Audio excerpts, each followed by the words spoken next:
When Noah opened his mailbox that morning, he expected nothing more than bills and advertisements. But among the envelopes was a single handwritten letter.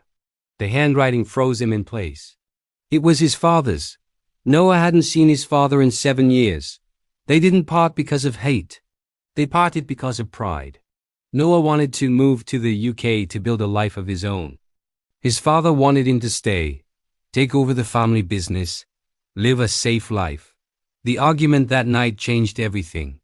"If you walk away," his father said, "don't come back when life breaks you." And Noah left. Life did break him, many times. But he never went back. Now, standing in the hallway of his small apartment in Manchester, Noah slowly opened the letter. The first line made his hands tremble. "My son, if you're reading this, I am no longer here." Noah sat down, his heart pounding. The letter continued. "I waited every day for your call. I told myself you were busy, building something better. I was proud of you, even when I didn't say it."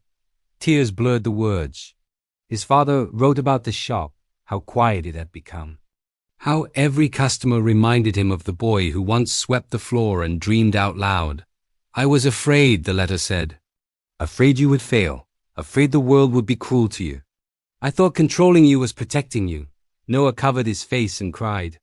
The letter ended with words that cut deeper than anything else. "Don't wait like I did. Life doesn't pause for pride. Love people loudly, chase your dreams fully, and forgive yourself quickly." At the bottom was a date, 3 months ago. Noah felt the weight of time crush his chest. He had missed the funeral, missed the chance to say goodbye, missed everything that mattered. That night, Noah didn't sleep. The next morning, he booked a flight back home. The old shop still stood, dusty, quiet, closed. Inside, Noah found something unexpected, his childhood drawings pinned behind the counter. Designs, ideas, dreams his father had secretly kept. That broke him. His father believed in him more than Noah ever knew. Standing alone in the shop, Noah made a decision. He sold his apartment. He used his savings. He reopened the shop, not the same way, but his way. Modern ideas mixed with old values. The first months were brutal. Sales were slow.